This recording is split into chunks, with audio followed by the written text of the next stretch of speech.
Hi అండి, happy Sunday అందరికీ. One thing అండి, కొంతమంది అంటున్నారు మీ వాకింగ్ కోసం మీరండి మేము ఫాలో అవుతున్నాం అనే కామెంట్ చూశాను. సో వాళ్ళ కోసం మార్కు సువార్త 19వ అధ్యాయము 12వ వచనంలో 11వ అధ్యాయము 12వ వచనంలో మనకి ఇలా తెలియజేయబడి ఉంటుంది.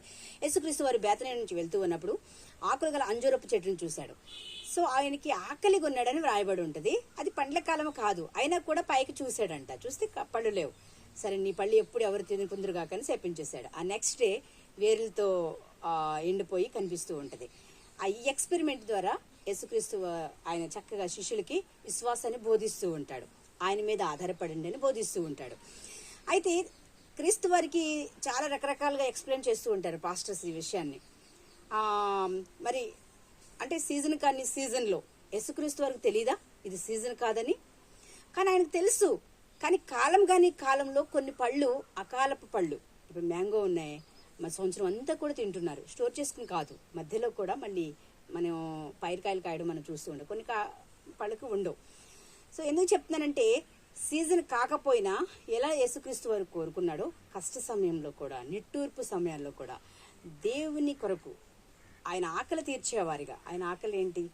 ఈ లోకంలో ఆయన కోసం ప్రచురించడం, స్వార్థ చేయడం, మరి దేవుని కొరకు వివరించడం, క్రీస్తు కొరకు జీవించడం, ఇదే కదా ఆయన ఆకలి తీర్చేవాళ్ళుగా ఉండాలని దేవుడు కోరుకుంటున్నాడు. ఆయన యేసుక్రీస్తు వారు సిలువలో కూడా ఆయన దప్పిక తీర్చబడిందంటే తీర్చబడాల. ఆయన దప్పిక ఏంటంటే నరహంతకులు మార్చబడాలి, దొంగలు మార్చబడాలి, అంటే మంచివారిగా ఉండాలి. సరే అందరూ కూడా క్రీస్తుని ఎరిగి పరలోకానికి సిద్ధపడాలి. అదే ఆయన ఆకలి, ఆయన దప్పిక. సో ప్రతి ఒక్కరు కూడా ఆయన ఆకలి తీర్చే వాళ్ళుగా ఉండాలని దేవుడు కోరుకుంటున్నాడు. ఈ ఉపమానం ద్వారా చక్కగా యేసుక్రీస్తు వరకు ఆయన ఎందుకు విశ్వాసం ఉంచండి, ఆయన ఎందుకు నమ్మకం ఉంచండి అని చెప్పి అక్కడ మంచి ఎక్స్ప్లెనేషన్ కూడా ఇవ్వడం జరుగుతుంది అనమాట. సో దేవుని మీద మనం ఆధారపడదాం.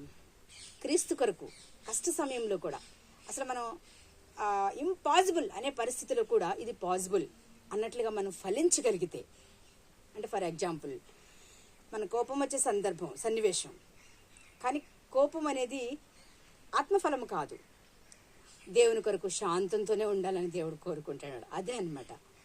సో అలాంటి పరిస్థితుల నుంచే మనం వెళ్ళాలి. అదే దేవునికి ఇష్టమైనది. Okay, thank you.